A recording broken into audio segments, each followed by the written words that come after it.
Welcome to the Blackwell archives. Eleanor Whitford never expected to inherit Briarhurst Manor, yet the letter from a law firm she had never heard of arrived with the cold precision of something that had been waiting decades to be delivered. She learned she was the final surviving Whitford after an obscure and withered northern branch of the family line extinguished itself in silence. The inheritance felt less like a gift and more like a quiet obligation, as though the blood in her veins had been tugged toward a place at once abandoned. The journey toward the manor consumed an entire day, with the last stretch passing through a forest whose branches seemed to bend inward, weaving shadows that clung to the road like a second skin. When she reached the rust-black iron gate and pushed it open, the cold metal resisted for a moment before yielding with a low groan that vibrated through her arms. Briarhurst Manor rose beyond it, a sprawling monument of weathered stone, steep gables, and windows that swallowed more light than they reflected. It felt not haunted, but hollowed, not asleep, but expectant. Inside, she was received by Harrow, the caretaker and emaciated man whose pale eyes never quite aligned with her gaze, as though always tracking something just behind her shoulder. He handed her a tarnished key and informed her with soft restraint that certain wings of the manor were locked for a reason, and that night was not a safe time for wandering. Once he withdrew into the grounds, Eleanor remained alone with the architecture of her inheritance. The interior breathed dust and lily rot, a floral sweetness that clung too closely to the air. The foyer rose high, its chandelier suffocated by cobwebs, and above the landing hung a portrait depicting a woman in a wedding dress, Lydia Whitford, dated 1851 to 1873. The painter had given her a strangely vivid gaze, muted only by the years but not defeated by them, as if the canvas was simply waiting for the right viewer to return. The first night passed without incident, yet Eleanor woke repeatedly with the unmistakable feeling that something had spoken her name from just beyond the reach of consciousness. The silence of the manor was too deep, as though the walls absorbed sound rather than echoing it.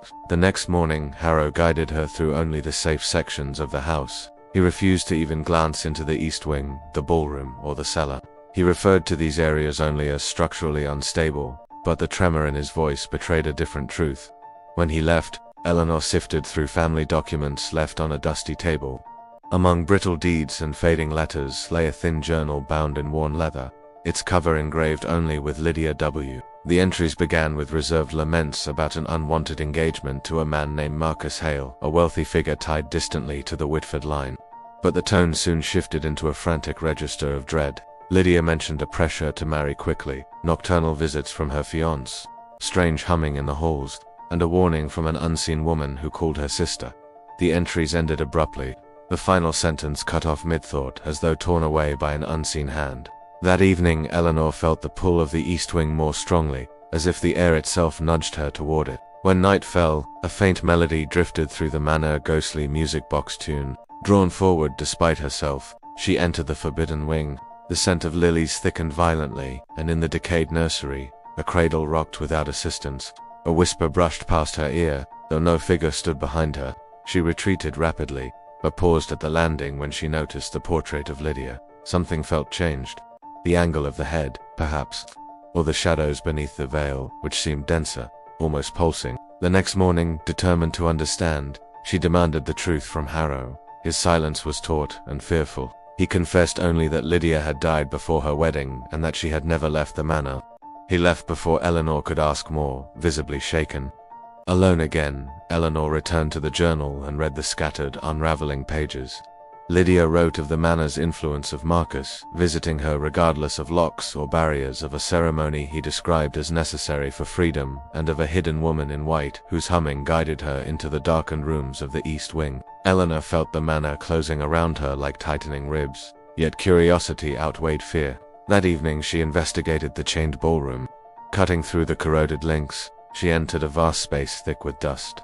In the center of the room stood a wedding gown displayed on a mannequin, and the garment was impossibly pristine, untouched by time. The mannequin wore a porcelain bridal mask instead of a typical head, an expressionless and eerie face with blank eyes.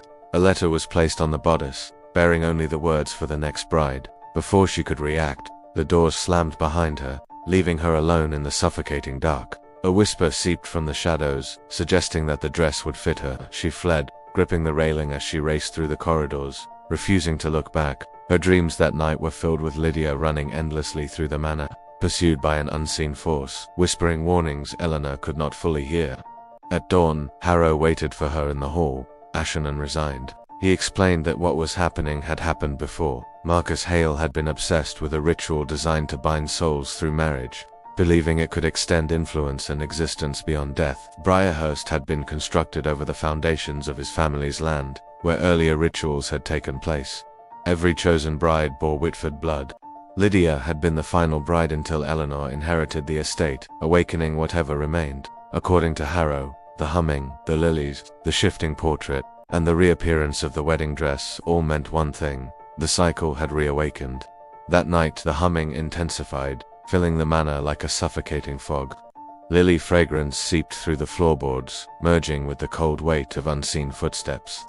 Eleanor could no longer distinguish between waking and dreaming. Driven by terror and determination, she descended into the ballroom once more, seeking a way to end the haunting. Behind a false wall she discovered a hidden stairway spiraling downward into ancient stonework. The deeper she ventured, the stronger the lilies became, cloying and overwhelming. At the bottom she found a chamber lit by a single flickering lantern. A pedestal held a book filled with symbols, ritualistic, angular, and unnervingly fluid. A second mannequin crouched near the wall wearing a torn wedding dress, its mask cracked and grinning. At its feet lay a human jawbone, half buried in dust. A presence materialized at the edge of the chamber, tall, thin, wrapped in decayed remnants of formal attire. Not a man, but the memory of one Marcus Hale, bound to the manor by his final attempt to anchor himself through eternal vows. His form pulsed with the inertia of old rituals and unspent intent. His presence distorted the air, drawing the shadows inward toward a single point. Eleanor froze as the figure moved closer, its steps stiff and deliberate, as if bones obeyed forgotten instructions. The weight of his gaze pressed against her skull. She sensed no malice, only hunger, not for flesh, but for completion. For the ceremony that had been interrupted over a century earlier. She fled before the presence could fully manifest, scrambling up the steps and barricading herself in the nearest room. She remained awake until dawn, listening to the humming that rose and fell in the walls like breath. In the following days, the manor changed. Doors opened on their own. The portrait of Lydia altered subtly each time Eleanor glanced at it, the veil curving as though drifting underwater, the eyes sharpening in focus. The wedding gown appeared in different rooms, its fabric unstained, its mask fixed on the doorway where she stood. Every mirror reflected, not Eleanor's face alone, but the faint superimposed outline of a bridal veil settling around her shoulders. The journal pages fluttered on their own. The lily scent became inescapable. She realized the house was preparing her, not violently, but inevitably. It was shaping her into something it recognized. She tried to flee, but each exit led her back inside. Corridors folded impossibly, staircases rearranged themselves. The grounds extended into mist that dissolved the moment she stepped into it. The manor had closed around her. It had become a labyrinth designed for a single purpose. Days lost meaning, time collapsed inward. The humming became the only constant, rising and falling like a heartbeat. She wandered room after room, learning their rhythms and shadows, hearing the faint rustle of a dress behind her, and feeling the perpetual pull toward the chamber below. She returned there eventually, not by choice, but because every path led her downward. The chamber waited exactly as before, except now a second pedestal stood beside the first, draped in delicate lace. A circlet of lilies rested atop it. The presence of Marcus Hale emerged again from the shadows, its form more defined, more solid. The rituals carved into the book glowed faintly, as if reacting to her nearness. The air felt like a held breath awaiting completion. Eleanor understood then that the manor was not haunted by the dead but by an unfinished promise. It had preserved everything required for the ceremony: dress, vow, bride, witness waiting over a century for another Whitford to enter its walls. She realized Lydia had failed to escape, not because she was weak, but because the house itself conspired against her, locking her inside a ritual she could not reject. The final pages of the journal had not been torn away. They had never been written, because Lydia had never lived long enough to write them.